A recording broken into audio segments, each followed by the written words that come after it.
अच्छी रोचक जूसी खबर लेके बाजार के हिसाब से स्टॉक्स पे, पहले वो जान लेते हैं। पंकज, गुड मॉर्निंग, आज क्या लेके आए हैं खबर आप? अजय, ग्रीड एंड फेयर जो क्रिस्टोफर वुड्स का हमने बड़ा रिपोर्ट चलाया था, बड़ा इंटरव्यू चलाया था लास्ट वीक, उसकी एक रिपोर्ट आई है और बहुत ही इंटरेस्टिंग है। इसमें 4 नाम फोकस में हैं। पहला, उन्होंने टाटा स्टील में अपना इन्वेस्टमेंट ज़ीरो कर दिया है या इंडिया से बोल दिया है टाटा स्टील को निकाल सकते हैं। दूसरा, उनका गोदरेज प्रॉपर्टी एक बहुत टाइम से काफ़ी ओवरवेट लॉन्ग था, अभी भी ओवरवेट है पर अभी वेटेज 3% है। पहले 5% से उन्होंने काटा है ये वेटेज, सो ये कम हुआ है, बट रियल एस्टेट पे वो कंटिन्यूसली बुलिश है। और मैक्रोटेक डेवलपर्स या लोधा, अगर हमारे व्यूअर्स जाने, जो ब्रांड नेम है मैक्रोटेक डेवलपर्स का, उसमें एक इनिशिएशन किया है। And the most interesting is the mid cap name that is there, and that of course is the most interesting one, CAMS limited. इसमें एक 3% का उन्होंने वेटेज इंक्रीज किया है, तो ये एक बहुत ही इंटरेस्टिंग चीज़ रहेगी। कैसे होता है, क्या होता है इन कैम्स एंड टाटा स्टील, ये फोकस में रहेंगे दोनों स्टॉक्स। इनफैक्ट ये चारों स्टॉक्स फोकस में रहेंगे, whether it is Tata steel, Godrej property, camps limited या फिर मैक्रोटेक डेवलपर्स।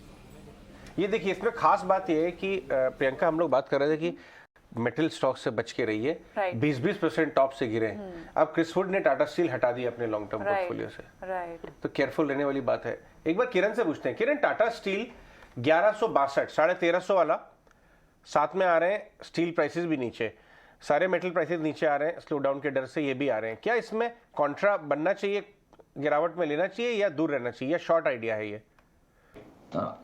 ओवरऑल पहले तो मैं मेटल इंडेक्स की बात करूंगा। मेटल इंडेक्स तरह से गिरावट हमने देखी है, ओवरऑल अपनी सारी इंपॉर्टेंट मूविंग एवरेजेस के नीचे ट्रेड कर रहा है। लेकिन डेली चार्ट पे अगर हम देखेंगे तो 5200 5300 का एक लेवल है, जहां पे मल्टीपल टाइम हमने देखा था कि मार्केट में एक सपोर्ट लिया था। आगे भी हमने देखा 6300 का जब हाई बनाया, उसके बाद कंसोलिडेशन में चला गया था ये पूरा सेक्टर। मैं बात कर रहा हूँ अक्टूबर महीने से लेके ऑलमोस्ट फरवरी महीने तक, जहां पे हमने देखा कि ऊपर में 6000 और नीचे में 52-5300 का लेवल।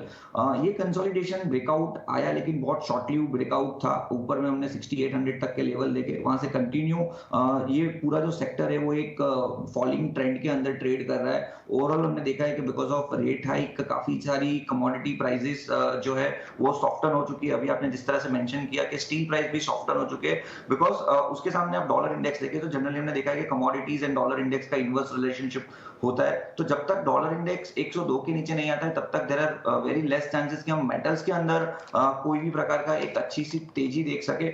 ओवरऑल साइक्लिकल सेक्टर है ये, जो तेजी आई है वो काफी टाइम तक टिकती है। लेकिन अभी जिस तरह का कंसोलिडेशन, अभी जिस तरह का माहौल है, हमें लगता है कि प्राइसेस थोड़े और ज्यादा टाइम तक कंसोलिडेशन में रहेंगे। सो ओवरऑल टाटा स्टील की अगर हम बात करें 1100 के लेवल के ऊपर है, risk reward point of view के हिसाब से आप 1100 का स्टॉप लॉस लेके एक बेट ले सकते हो बाइंग की। लेकिन ऊपर में हमें इतने बड़े टारगेट्स दिख रहे हैं, ऊपर में मैक्सिमम 1100 तक टारगेट देख सकते हैं।